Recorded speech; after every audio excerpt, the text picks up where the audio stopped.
Hola, ¿qué tal? Soy José Alonso Jacobo, estamos en la quinta semana de campaña por la gubernatura del Estado de México y aquí hemos planteado diversos temas que se han ido cristalizando con lo que vemos en el escenario público. Por ejemplo, el debate de las candidatas Alejandra del Moral Vela y Delfina Gómez Álvarez, pues no generó la expectativa que se hubiera querido, no hubo demasiados ciudadanos viéndolo, no hubo un crecimiento notable de Alejandra del Moral, creo que le ayudó a Delfina Gómez Álvarez, al menos así lo establecen las diversas encuestadoras, y obviamente hoy la encuesta del periódico Reforma le da 14 puntos de ventaja a Delfina Gómez, lo que se empata con otra serie de mediciones que se han estado dando en las últimas semanas.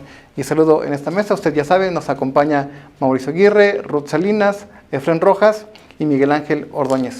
Muchas gracias por acompañarnos nuevamente. Gracias.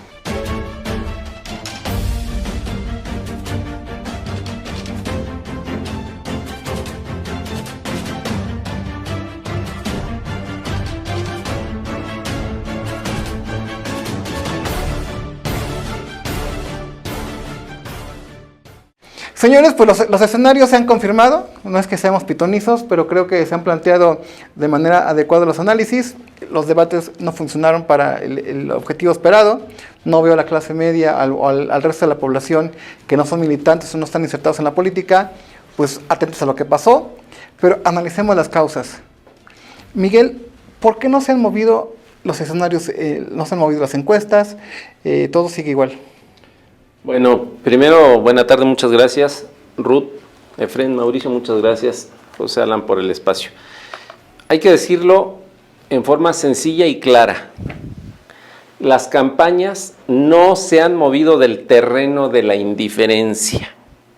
Las campañas no están interesando a los votantes. Las campañas no están motivando a que la gente se levante del sillón y tengan la intención de ir a votar. Y esto tiene consecuencias. La primera consecuencia es que los electores están sin motivación por algo muy básico. No sienten que estén perdiendo algo. Hay que decirlo con toda claridad. Mientras el elector común, el elector más allá de los que estamos informados e interesados en política, mientras no sientan que están perdiendo algo, no van a salir a votar. La participación incluso tiende a disminuir. Desde mi punto de vista, yo traía un escenario inicial de 53% de participación, hoy estamos ajustando en mi empresa los escenarios de participación a 48%, 48-50%. Es decir, hay menos electores interesados en salir a votar. Hay una baja en la participación y algo muy importante, ninguna de las dos candidatas está siendo capaz de detonar en los electores emociones movilizadoras. Y regularmente esas emociones movilizadoras casi siempre son emociones negativas, en este caso el miedo a perder algo. Eso no ha hecho sobre todo Alejandra del Moral, que es la que necesita hacerlo urgentemente, porque de otro modo no solamente no va a haber cruce de preferencias, sino se puede ampliar la ventaja que actualmente lleva Delfina. Ruth, ya hemos dicho que el debate no atrajo a las clases medias, no trajo al sector indeciso. Hoy la encuesta de Reforma coincide con otros parámetros que dicen, a ver, Delfina Gómez es la mujer que tiene más cualidades respecto a Alejandra del Moral y es a la que más le benefició el debate, siendo que por los especialistas decían, Alejandra por su perfil, por su manejo, va a ganar el debate. ¿Está perdiendo Alejandra esta mala estrategia o ya es natural? Hay que ver qué así va a suceder en las próximas semanas. Buena tarde, Alan. Buena tarde a mis compañeros. Gracias por el espacio. Pues lo que está sucediendo, sin duda alguna, es que tendrían que estar redefiniendo en este momento, en este caso quien va en segundo lugar, su estrategia de campaña. ¿Por qué? Y coincido en lo expresado, no han llegado a las emociones del electorado. Y su narrativa simplemente llega a una clase política o un solo sector. ¿A qué me refiero? De pronto sale la candidata del PRI y habla sobre hay que salvar a la democracia, hay que hacer comunidad. Sus aliados salen y dicen, mexiquenses, salven a México. Y me pregunto si el ama de casa, las mujeres, los hombres, los jóvenes se están levantando y dicen, cuando se levantan, voy a hacer comunidad, ¿no? Lo que más me importa es hacer comunidad y cómo salvo a la democracia, ¿no? Tienen perdida la brújula. Porque los temas de hoy, lo que preocupa a las y los mexiquenses es que cada vez es más cara la canasta básica, no hay cómo tenerla.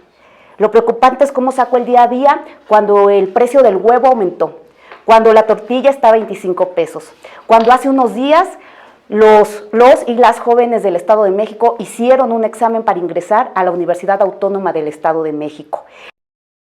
Si no hay acceso a esa educación, probablemente no pueda estudiar.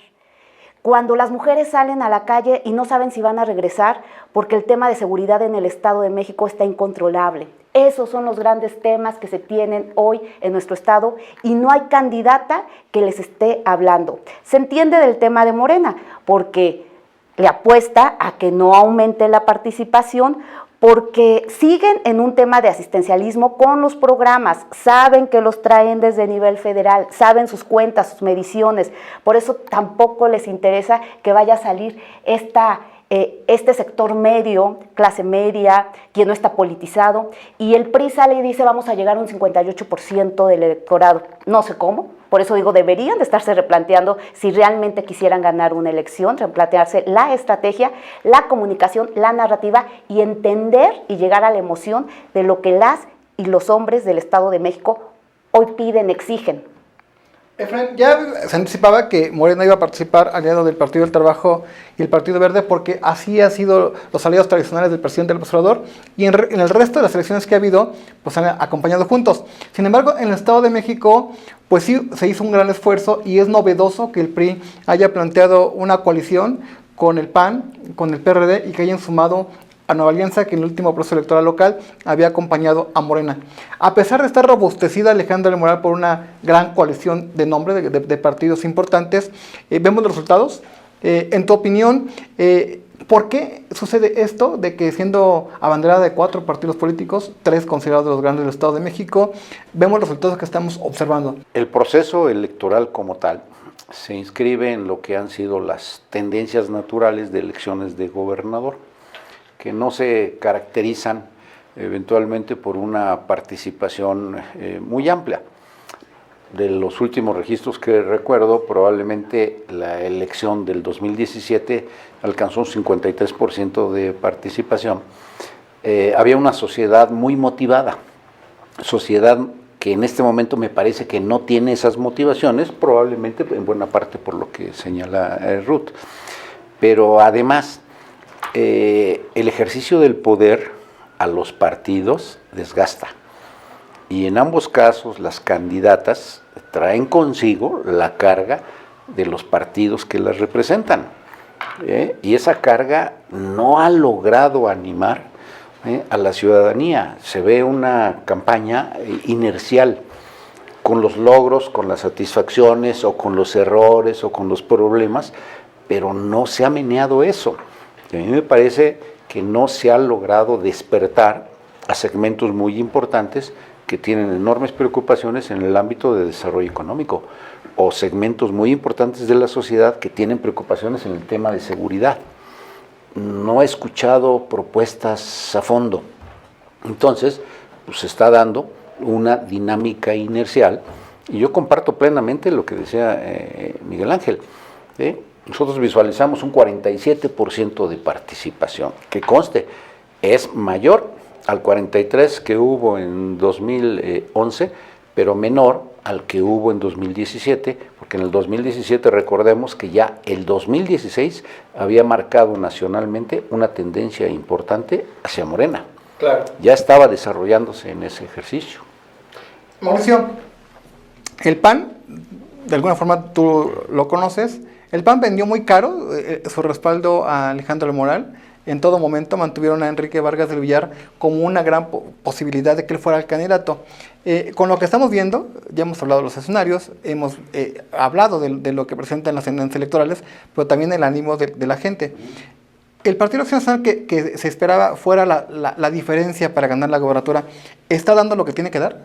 No, yo creo que es importante hacer una valoración a este corte de tiempo para entender varios aspectos. El primero, sin duda se resiente la ausencia de Movimiento Ciudadano, y si el proceso no fue capaz de incentivar a la participación política, a un partido político que está dedicado a ser actor político en procesos, los ciudadanos se van a ver cada vez menos motivados a poder participar porque encuentran menos canales. En esta apertura estratégica que tuvo el PRI a través de su alianza con el PAN, calcularon que el PAN habría de aportar ese voto necesario, esos sectores necesarios para poder consolidar una campaña. Alejandra todos los días le habla a todos y le habla a nadie. Yo lo había comentado en algunas sesiones anteriores. No tiene un discurso uniforme porque no tiene un público uniforme. Hay grandes ausentes a estas alturas: USEM, Coparmex, Canacintra, Canirac. Diferentes organismos ciudadanos ya habrían manifestado algunos intereses o ya habrían convocado a la firma de algunos documentos mínimos en transparencia, impulso económico, lo que son las agendas propias, la Cámara Mexicana de la Industria de la Construcción. Ya cada uno a estas alturas hubiera hecho algún pronunciamiento y hoy los ves completamente ajenos. Las instituciones educativas igual están ajenas, que son sectores que otrora estaban vinculados mucho con Acción Nacional, y que el PAN era detonante de esta participación a través de estos organismos, cámaras, gremios, asociaciones, sociedad civil organizada, y que en este proceso es muy claro que no están participando y es muy claro que se están reservando, y de ser actores en otros procesos electorales, hoy solamente están como espectadores muy prudentes de ir calculando, porque al voto duro del PAN no le gustó esa decisión de ir en alianza con el PRI. Eso es real, ¿no? Y es un voto que no se pronuncia, es un voto que no tiene voz, es un voto simplemente que no actúa, se siente. Hay muchos panistas que murieron con el anhelo de que algún día el PRI va a dejar de gobernar el Estado. Hoy les sobreviven sus hijos, sus nietos, y a ellos los ves completamente apartados, ajenos. El PAN como tal no trae un activismo firme en calle, en campo, simplemente está adherido a la campaña eje de Alejandra del Moral, y eso evidentemente ha venido desmotivando. Si a eso le agregamos lo que bien comentaba el maestro Efraín, a quien saludo, igual a Rudy, a Miguel, evidentemente lo que ve la ciudadanía es que no hay un espacio de participación, no hay un espacio para poder tener una voz y ser escuchados, y eso va a estar desmotivando. El problema es que la tendencia es irreversible. Ya hagan lo que hagan de aquí a los siguientes 30 días, no servirá de mucho. Miguel, si hablamos con contundencia, tú eres un estratega, sabes cómo se desarrollan las campañas, y más allá del ánimo de la militancia que dice, no, pues si le echamos ganas y salimos a recorrer las calles, podemos revertir. La estrategia, ¿en qué le falló o en qué está fallando en el búnker de Alejandra del Moral? ¿Qué se hizo mal? ¿Es un problema del partido, de la dirigencia? ¿Es un problema del coordinador de campaña? ¿Es un problema de la comunicación política? ¿O realmente las empresas que están siempre detrás del candidato son las que están fallando? Bueno, hay que decirlo también con contundencia. El problema no es Alejandra del Moral. Incluso te quiero decir que con mi empresa hicimos investigación cualitativa con grupos de enfoque, etnografías y tríadas etnográficas antes de la campaña, en las etapas de precampaña, por encargo. Y a las personas que participaron en esos grupos de enfoque, al mostrarles la hoja de vida de Alejandra, videos de Alejandra, fotos de Alejandra, la gente se enganchaba. Alejandra es una mujer que engancha.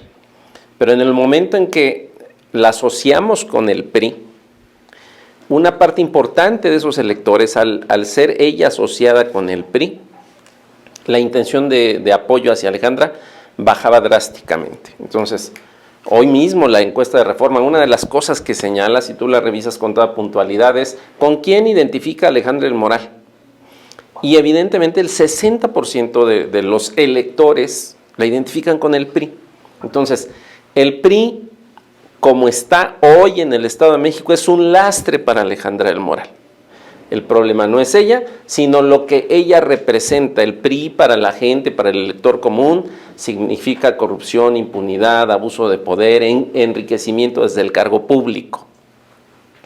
Y el segundo problema de Alejandra es su estrategia fallida. Les ha fallado a quien esté, que entiendo están varios equipos detrás de Alejandra, pero les ha fallado en algo. Les ha fallado en la forma en cómo pretenden comunicar que Alejandra es una buena candidata y sobre todo, lo vuelvo a insistir, la gente del Estado de México, el elector común, que es el que va a definir el voto, no siente hoy todavía que esté perdiendo algo, que eso es muy importante. Sin embargo, el elector común sí siente que si no gana el PRI, gana algo. Ese es el tema. Tuvo un bono, tiene un bono adicional el que estén compitiendo dos mujeres. Ya hemos hablado del papel, de las propuestas que quisieran escuchar las mujeres, pero no hay hombres en la competencia, son dos mujeres. ¿Hicieron valer ese papel de ser diferente o la política realmente no tiene género? Pues el tema es que no lo han hecho valer, porque sí tiene diferencias. Y quiero un tanto retomar lo que acaba de decir Miguel, cuando menciona que el PRI es quien le hace totalmente daño a Alejandra. Yo sostengo que lo que en este momento Alejandra tendría que estar haciendo es renunciar a su militancia al PRI, porque los partidos políticos son un vehículo para llegar. Pero ella habla de una coalición de gobierno donde va a representar panistas, priistas y perredistas. No tendría que tener militancia, pero además quiere gobernar a la ciudadanía, ¿no? A la sociedad en general del Estado de México. Eso representaría más y haría algo disruptivo, porque lo que hoy se necesita son candidatas disruptivas, es lo que no ha existido. Le apuestan tanto a un voto anti-AMLO y se han enganchado en ver todo lo mal que hace lo federal. Sí, pero en el Estado de México estamos decidiendo por una gobernadora, no a través de la federación. Además de eso, en el caso particular de la candidata Alejandra, pues ha escuchado mucho a sus estrategas, porque ella es mucho mejor cuando sale por sí sola en sus discursos. Ha llegado a decir, hay que disculparse, ¿no? Me disculpo. Ha llegado a acercarse con universitarios, aunque a mí me gustaría verla con universitarios de la Universidad Autónoma del Estado de México, con universidad pública, no privada. O sea, su carácter debería de sobresalir porque es una mujer dinámica cuando ha sido suelta, pero trae un pasado, todo un lastre, ¿no? Cada que se mueve un poco, pues salen temas de Enrique Peña Nieto, sale la estafa maestra, sale la Casa Blanca, todos son actos de corrupción. Y por el lado de Delfina hemos visto que sus baches más grandes, y ella lo ha dicho, el tema de Texcoco, el quitarle el 10% a los trabajadores, fue un tema del partido, de Morena, no mío, ¿no? Entonces ella no ha asumido pues su liderazgo, ella no ha asumido que será la que esté, si gana, al frente de los recursos públicos del Estado de México, y con el temor de que la gente que la acompaña, hombres que la acompañan, que son los que han salido, y refiero mucho esto porque yo no he visto en su campaña una mujer que salga a hablar por ella, sí, esos mismos hombres estaban en Texcoco, así que esos mismos hombres los tendremos en el Estado de México, y probablemente tomen los recursos de los trabajadores y digan, fue Morena, no fue Delfina. Es preocupante. En los análisis técnicos, Alejandra del Moral no era una mala candidata. En tu opinión, se ha dicho que detrás de Delfina Gómez Álvarez está la marca López Obrador, está el presidente, y que eso le beneficia sobremanera en los resultados que estamos viendo, al menos en las tendencias electorales, claro. La mejor encuesta será la del primer domingo de junio. ¿Hay un responsable de que la campaña de Alejandra del Moral se mantenga en los niveles en los que se mantienen? ¿Hay un responsable? ¿Y cuál sería, Efraín? Yo creo que habría que revisar la situación histórica de los partidos, que evidentemente siendo los vehículos que el sistema político permite para acceder al poder, no los únicos, porque hay también la posibilidad de candidatos independientes, pero son los que finalmente se han actualizado más. Pero hay que verlo en la óptica de probablemente 2015 para acá, cuando hubo avisos muy importantes de que había un movimiento que estaba creciendo y había un partido que se estaba desmoronando, un partido que parecía normal, que se hubiese desarrollado, que hubiese crecido, pero no supo actualizarse. Recordemos que en el 2016 el PRI perdió muchas gubernaturas y me parece que en el 2016 también Morena empezó a hacer un ejercicio, una alternativa importante. Y el ejercicio en el poder desgasta. A quienes han estado más tiempo probablemente los desgasta más, por todas esas circunstancias que son conocidas, pero a quienes ahora ejercen el poder federal o estatal o municipal también los desgasta. Valdría la pena ver que tenemos una sociedad muy informada y a veces con exceso de información, pero en esa parte, si visualizamos a la fecha, hay un partido que sigue teniendo el mayor rechazo de la sociedad. Y hay otro partido emergente que ya está teniendo un rechazo importante en ese ejercicio del poder. Entonces esto pesa y finalmente eso arrastra a las dos candidatas.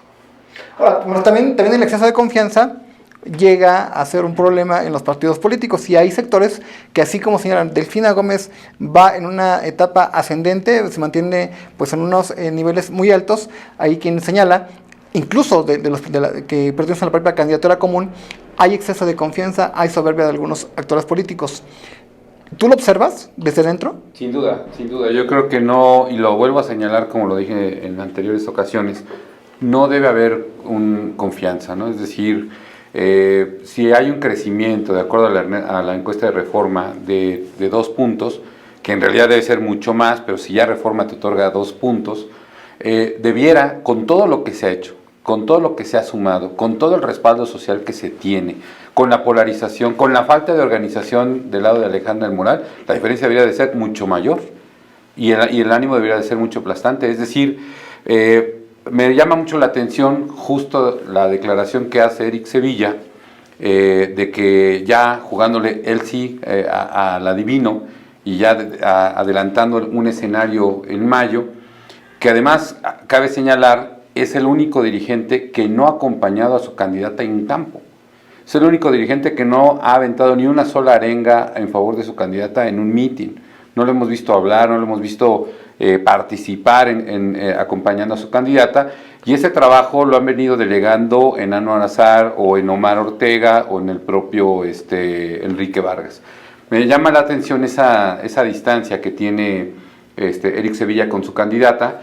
También me llama la atención el que Alejandra del Moral dice que finalmente la manipulada o la operada es Delfina. Hay que decir, se aplica el dicho los abuelos de dime lo que presumes y te diré de lo que careces. La verdad es que a mí me queda clarísimo. Y todas esas condiciones debieran ser y debieran servir para que ahorita la diferencia fuera de 25, 28 puntos. Entonces quiere decir que hay un trabajo que se está dejando de hacer. Quiere decir que las brigadas, en lugar de completar las 8 horas, 10 horas, 12 horas, ya con las 6 horas se conforman. Esta elección está llamada y está armada para ser abrumadoramente aplastante. Es decir, la diferencia debiera ser mucho mayor a lo que en este momento se está sintiendo. Yo veo sí, y lo notas en el ánimo de decir, bueno, lo podemos hacer mañana, lo vamos postergando, las capacitaciones, dejamos de ir a las capacitaciones de estructura electoral. Entonces cuando vas viendo que van desfasando un poquito sus tareas y las fechas de cumplimiento se van recorriendo, quiere decir que estamos cayendo en un exceso de confianza. Eso ya se está tomando las previsiones y las cartas en el asunto, pero no debe pasar. Al contrario, vamos por los indecisos del Movimiento Ciudadano, vamos por los que ya no quieren jalar con el PRI dentro del mismo PRI, vamos con los panistas que no se ven identificados, vamos por un voto de conciencia, vamos a solicitar la objeción de conciencia, vamos por los perredistas que siguen teniendo su corazón en la izquierda. Entonces, yo creo que tiene que haber un trabajo mucho más intenso, mucho más fuerte, que vaya en sintonía a lo que la propia Delfina está demostrando. No ha dejado de trabajar. El fin de semana pasado rompió récord de saludo, más de 210,000 personas concentradas en todos los eventos en 4 días en Zona Oriente. Simplemente el día sábado en 3 municipios congregó 80,000 personas. Es decir, ella está haciendo su tarea como candidata, ella está logrando hacer la convocatoria que necesita. Abajo debe haber un trabajo igual de entregado, igual de sacrificado y en correlación con el esfuerzo que ella está imprimiendo. Miguel, ya es momento, vienen los 30 días fundamentales de campaña hacia el cierre, ya es momento de cambiar el mensaje. Los especialistas siempre hablan de que hay un tramo de la campaña en la que el candidato ya debe hablar como ganador, en este caso quien vaya arriba tiene que hablar ya como gobernadora. Ya es momento de llegar a ese punto de cambiar el mensaje, y sobre todo hay sectores de poder en el Estado de México, la planta burocrática del gobierno que dice pues, hacia dónde me muevo, qué va a pasar con mi trabajo, los organismos autónomos del Estado, las universidades públicas, las universidades del Estado, sobre todo ante la narrativa nacional de que Morena destruye, ¿no? Se ha hablado mucho de que el presidente López Obrador, Morena, han tratado de destruir a organismos pues como el INAI, ¿no? ¿Ya es momento de mandar ese tipo de mensajes, Miguel? Bueno, estamos entrando en la etapa intermedia de la campaña. La primera etapa prácticamente ya quedó agotada desde la presentación del debate, que es una etapa de conocimiento de los candidatos o de las candidatas, que de por sí ya eran ampliamente conocidas. Tempranamente entró Alejandra del Moral con el tema de las propuestas, que por cierto, en la medición que nosotros traemos, medición cualitativa, las personas que identifican el salario rosa, por ejemplo, que es la principal propuesta de Alejandra, y ahora lo anuncia como salario familiar, para la gente es exactamente lo mismo. 9 de cada 10 mujeres del Estado de México no se sienten favorecidas con el programa Salario Rosa. En consecuencia, tampoco se sienten favorecidas con una propuesta de salario familiar. Entonces, me parece que hoy la estrategia de Delfina, independientemente de que sea momento de que se vea ya gobernadora, que se perciba así, creo que Delfina se va a seguir cuidando. Creo que ella no va a entrar en un terreno en el que pueda resbalarse, no lo necesita, pero me parece que Alejandra, a pesar de que sí necesita ser más disruptiva, y hablo de disruptiva en el sentido de desmarcarse desde el discurso, desde los mensajes de la élite política que representa. 1 y 2, necesita llamar, atraer al elector que hoy no se siente motivado por su campaña, pero no lo veo. Yo francamente creo que va a seguir en su misma estrategia de campaña, que no le va a traer demasiados votos, o por lo menos no los que necesita para recomponer. Efraín, ¿qué mensaje necesitan los titulares, los integrantes de los órganos autónomos del Estado de México? La Universidad Autónoma del Estado de México, la UAM, siempre se ha dicho, pues se acomoda, está acostumbrada a un escenario de gobernadores priistas. Ese tipo de organismos del Estado de México, ¿qué quieren escuchar de la próxima gobernadora? Yo creo que en primer lugar el respeto al derecho público. Todos estos organismos finalmente sustentados en el derecho público tienen leyes de creación, y esas leyes de creación consignan claramente sus atribuciones, sus funciones y todo ello. Y todos esperarían un respeto absoluto a la ley que les permita seguir cumpliendo con sus tareas. El Estado de México en particular, en el tema de educación superior, yo creo que tiene un número muy significativo de instituciones públicas de altísima calidad, empezando por la UAM. Tenemos presencia de la UNAM y tenemos presencia también de una red estatal que se ha ido construyendo a través de muchos años. El Estado de México puede estar alcanzando alrededor de 500,000 matriculados en educación superior, incluyendo un poco los que, viviendo en el Estado de México, acuden a la Ciudad de México. ¿Qué esperarían ellos? Pues un apoyo, mayor compromiso del gobierno del Estado con la educación superior.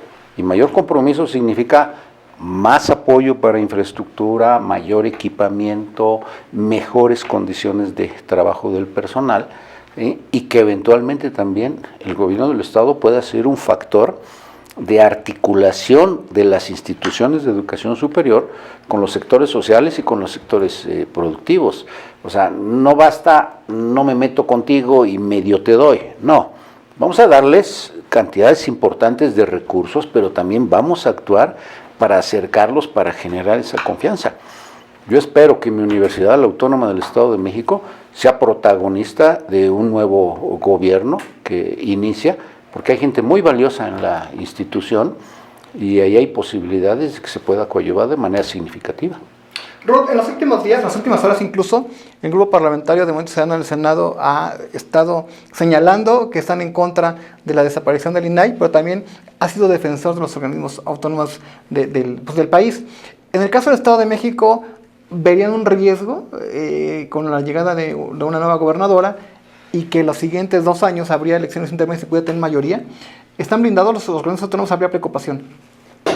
Hay preocupación y pues la preocupación no es particularmente de Movimiento Ciudadano, sino que Movimiento Ciudadano recoge la preocupación de la sociedad y le existe totalmente porque no vemos, estando en una campaña, Delfina, pues sus peores adversarios también son su propio partido, porque ella, hablando de un cambio positivo para el Estado, en el gobierno federal, a través de su presidente del presidente de la República y de su Congreso, las iniciativas son para destruir instituciones. Caso lamentable, el del INAI, una institución que sí puede ser perfectible como todas, pero que quieras limitar el derecho del acceso que tenemos todas las y los mexicanos a la información, a la protección de datos. Esa es una decisión con el hígado. Primero fue el INE, hay que ir todos en contra del INE, ahora es el INAI, han tratado también de atacar al Tribunal Electoral. Entonces, pues, ¿qué se espera en el Estado de México? No se puede decir que Delfina va a desafiar a su jefe político, Andrés Manuel, diciendo que si él desaparece el INAI, ella va a querer desaparecer el Infoem. Y no solo el Infoem, porque no solamente es una destrucción de las instituciones, es de ver dónde hay recurso. Lo que quieren son los fideicomisos. Todo instituto que representa recurso económico van tras esos dineros. No solo el tema del INAI en este momento, el INSABI. Se dijo desde Cámara, ya lo desaparecieron, esperamos que en el Senado y que en la Suprema Corte puedan detener, porque lo decíamos, ¿quieres corregir el Seguro Popular? Corrígelo. Bueno, lo desaparecieron, vamos por el INSABI y antes de que termine esta administración, lo quitan. ¿Por qué? Por los dineros. No están pensando en la salud de México, tampoco en la del Estado, porque en el Estado tendríamos que estar hablando de qué se va a hacer y cómo se va a hacer el rescate del ICEMIN. Entonces va a ser solo la réplica. Por eso Movimiento Ciudadano, y es lamentable y seguimos sosteniendo que hay un pacto, porque en muchas reformas ha ido PRI, PAN y Morena. Hoy se ve reflejado también en el Estado. También por eso estas campañas, pues, que se tiene en peor enemigo al partido. El PRI es otro enemigo de Alejandra, porque mientras ella también habla de un cambio, de avanzar, pues ¿qué está ocurriendo? Hay especulación y simulación dentro del PRI. Hoy más que nunca salen todos los días notas de se viene tal personaje con nosotros a la campaña. Al día siguiente se desmiente, es falso. Hay otros, yo no diría que todo el PRI está realmente con Alejandra, porque vemos que ni siquiera se asoman. Están cuidando sus intereses, hay mucha simulación. Entonces, pues nosotros seguiremos defendiendo a las y los mexiquenses y mexicanos desde Movimiento Ciudadano. Mauricio, ¿cuándo será el momento? Dice Miguel, hay que mantener, va a mantener Delfina su discurso. Alejandra, pues no sabemos cómo lo vaya a manejar en las próximas semanas. ¿Cuándo será el momento de que se empiece a mandar un mensaje de poder hacia los entes públicos, hacia las universidades? Pues hay muchos en el Estado de México. ¿Cuándo será el momento de mandar un mensaje ya de gobierno de transición? Yo creo que no tiene que pasar más allá de 2 semanas para que la narrativa empiece a cambiar, se dé por hecho que se va a ganar. Es decir, en este momento me digo y me asumo ganador, pero no actúo como ganador, ¿no? Es decir, sigo todavía en esa narrativa de ir construyendo y de ir compitiendo en una campaña. Yo creo que en las siguientes 2 semanas, cuando empiecen justo las campañas a dirigirse al llamado al voto, en ese momento debe hacerse ya un pronunciamiento y una posición firme, ¿no? Yo creo que sí es importante el que haya aclaraciones para no desinformar a la ciudadanía. La cuarta transformación es radical y se entiende por radicalismo aquel que atiende la raíz del problema. El tema del INAI, como el tema del INE, bueno, Imagínate el fraude para todas las personas que marcharon en favor y en apoyo del INE a fin de que pudiera preservarse la institución de acuerdo a la narrativa que había construido el frente opositor, para que al final Edmundo Jacobo renunciara, ¿no? Ni siquiera diera la batalla, ni siquiera se impusiera, porque al final la posición de él como secretario ejecutivo era una victoria ciudadana. Y lo que ha venido sucediendo es que al presidente le han venido dando la razón. La transparencia en este momento no está en riesgo. Tú puedes acceder a la plataforma del INAI y puedes sin ningún problema solicitar la información. El Consejo General del INAI lo que hace es sesionar para resolver justo las dependencias que en su mayoría son priistas o panistas que se oponen a dar la información, y también del gobierno central y también de gobiernos morenistas. El Consejo General sesiona y entonces sí resuelve en función de esas controversias que presentan los solicitantes. Pero hoy tú puedes acceder a la plataforma del INAI, puedes solicitar la información, no pasa absolutamente nada. En caso de que se te nieguen y se agoten los plazos que están marcados por ley, tanto en la ley de acceso a la información como la ley de protección de datos personales, entonces sí, presentas tu controversia y el Consejo resuelve. Eso es lo que está detenido. Las controversias, cuando un órgano o una entidad obligada a dar información se opone a hacerlo. Lo que hoy se sigue garantizando es el acceso a la información. Por supuesto que el debate es muy amplio y qué bueno que ya dejen esa zona de confort la oposición, dejen de hacer pijamadas en el Senado, ojalá realizaran una marcha como se debe de hacer, ojalá realizaran una manifestación como se debe de hacer y que por muchos años la oposición les enseñamos a hacerlo tomando las calles. Ojalá sacrifiquen las comidas de Polanco por unas aguas y unos sándwiches en Reforma. Esperemos que lleguen a eso. Hoy el presidente los emplazó a que se manifiesten, si quieren, un mes o en 2 meses, y vemos cuáles son las condiciones para poderlo lograr. Yo creo que es importante no desinformar. El acceso a la información en este momento todo mexicano lo tiene garantizado. Incluso está en el texto constitucional. Claro. Y segundo, el INE es una gran traición a la ciudadanía, que una vez que se logra defender la posición del secretario ejecutivo, lo primero que haga el secretario ejecutivo es renunciar para irse con Lorenzo Córdoba a seguir haciendo sus cosas. La cuarta transformación va a llegar al Estado, va a ser radical, porque va a ir a la raíz de los problemas y va a atender la raíz de los problemas. Efraín, para ir concluyendo esta mesa, ¿qué esperar en la siguiente semana de campaña? Y en tu opinión, ¿tú crees que en el búnker de Alejandro del Moral se den cuenta que hay que tomar decisiones o cuál es tu opinión, tu postura? En la primera parte, yo creo que estas próximas semanas, estos 30 y tantos días son determinantes porque evidentemente tienen que fortalecer más las propuestas y fortalecerlas hacia los temas centrales del Estado de México que interesan a los mexicanos. Sigue habiendo un vacío en el tema de seguridad. Veo también un vacío en el tema de desarrollo económico, porque finalmente la riqueza del Estado de México es lo que puede traducirse en el bienestar de los mexiquenses. Me preocupa severamente el tema de salud. ¿Sí? Una de las candidatas efectivamente ya tocó el ISEMIN. ¿Sí? Creo que las dos lo tocaron, corrijo. ¿Sí?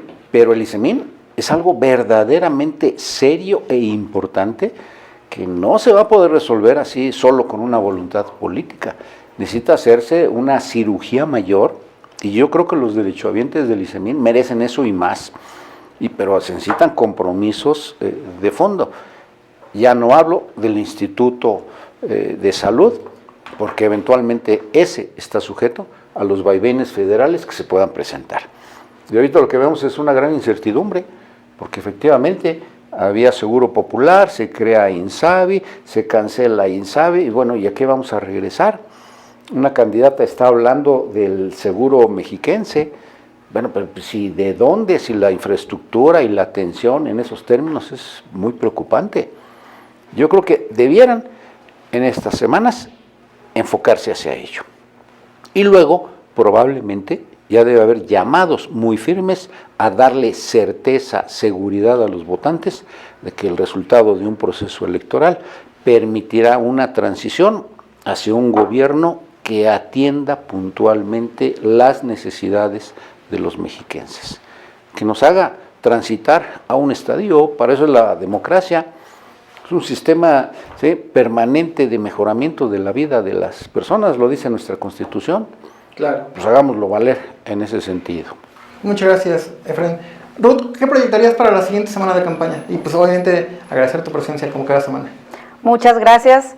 Pues a las candidatas se les va a atravesar el puente, entonces tienen menos días para poder salir, y es donde deberían de estar pensando en una estrategia más allá del poder acudir físicamente a cada municipio, sino pues ya tender también una red completa de cómo hacer llegar su mensaje a todos los sectores del Estado de México.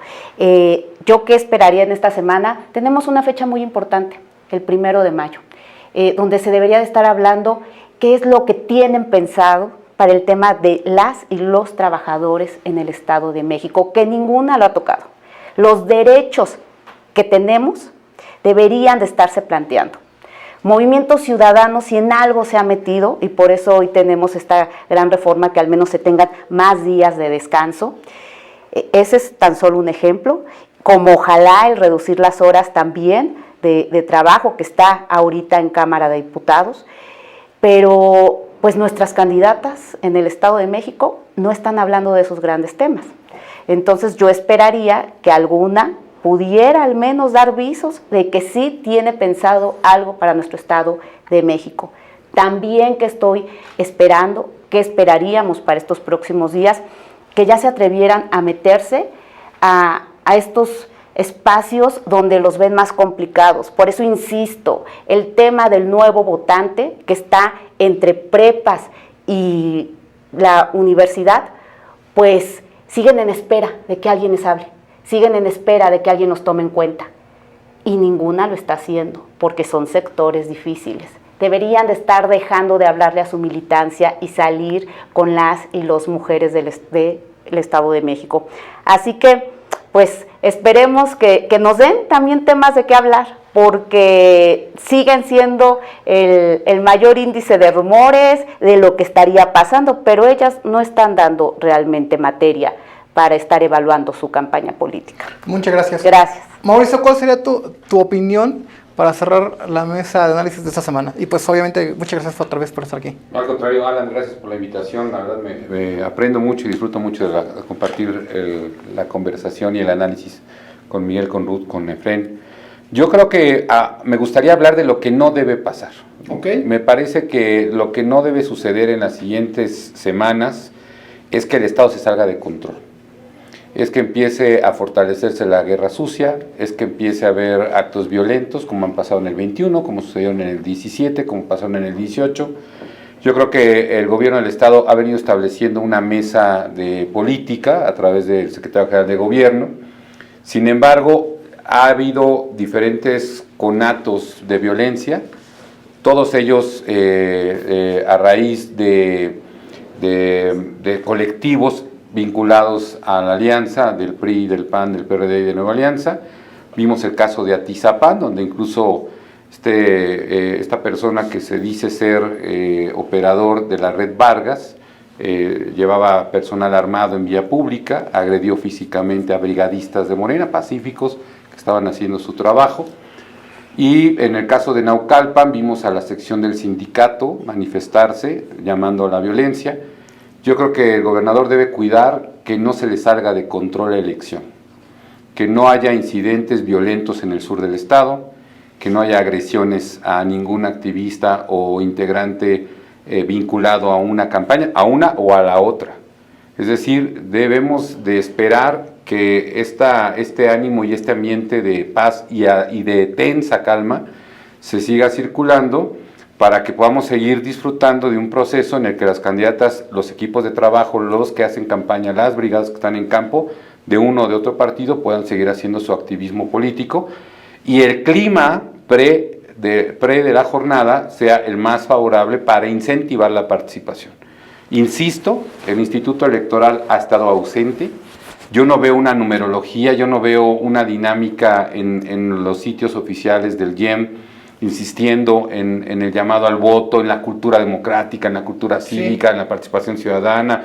Me parece que ayer el Consejo, antier se estaba peleando el Consejo, consejeras diciendo que no habían participado en la organización del debate. O sea, dejan ver que ni siquiera hay un ambiente en la autoridad electoral propicio para que en conjunto se organice una de las jornadas históricas más importantes del país y por supuesto de la historia, equivalente a la elección de 3 países, y no se le da ese peso y esa relevancia. Entonces me parece que hasta este momento el Instituto Electoral está dejando a deber muchísimo respecto a la organización de un proceso electoral, y el gobierno del Estado debe seguir manteniendo el control y el buen ambiente del proceso electoral. Pues muchas gracias. Miguel, ¿qué proyecta Neurovoto? ¿Qué viene en la próxima semana, de acuerdo a tu opinión y los estudios que tú traes? Bueno, claramente hay 5 cosas, las voy a mencionar muy rápidas, de lo que debe hacer Alejandra, y 3 cosas que debe hacer Delfina. Lo primero que debe hacer Alejandra es mandar el mensaje de que ya hay recurso para sus estructuras. Hasta hoy, el mensaje de las estructuras, por lo menos las estructuras priistas, es que no hay dinero, no hay recurso. Y el PRI, lo vamos a decir una y otra vez, funciona cuando se le lubrica con muchísimo dinero. Si no hay dinero y en consecuencia, si no hay mensaje de que ya empieza a fluir el dinero, el PRI no va a funcionar. Segundo lugar, debe generar la percepción de que su campaña sí está tomando impulso, que ya está alcanzando a Delfina y que en consecuencia su campaña va mejor. En consecuencia, lo tercero que debe hacer es ser más retadora face to face versus Delfina. Si Alejandra no es más retadora contra Delfina y la gente, el elector común, no lo percibe así, no la van a percibir tampoco con capacidad de ganar. Y el riesgo que va a tener es que en vez de cerrar la elección, la diferencia se va a ampliar. Cuarto lugar, tiene que asociar el 2023 con el 2024. ¿Qué significa esto? Que hay un número muy importante de actores políticos priistas que no están participando verdaderamente en la elección porque no se sienten parte de la élite del poder que acompañaría a Alejandra en caso de que ella ganara. En consecuencia, esos actores políticos, sobre todo muy locales de todos los municipios del estado, están pensando más en el 24 que en el 23. ¿Por qué? Porque nadie los ha subido al carro del 24 asociado con los resultados del 23. Y quinto lugar, Alejandra debe hacer participar a la sociedad civil organizada. Si la sociedad civil organizada, que muchos de ellos no están con Morena y que incluso abiertamente están en contra de Morena, si no participa la sociedad civil organizada, no hay manera de lograr una participación activa y en consecuencia, siendo así las cosas, Alejandra obviamente corre más riesgos que Delfina. Y hay 3 cosas que debe hacer Delfina, yo le he venido mencionando, su estrategia me parece que va más apegada al librito, va a una campaña más by the book, como se dice.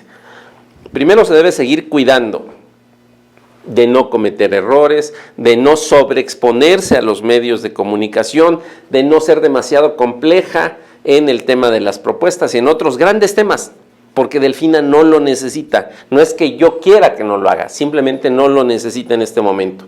Segundo lugar, asegurar que su estructura y blindar la elección. ¿Blindarla en dónde? Blindarla donde efectivamente le pueden meter votos de más. Y hay un número importante de secciones que están en esa posibilidad.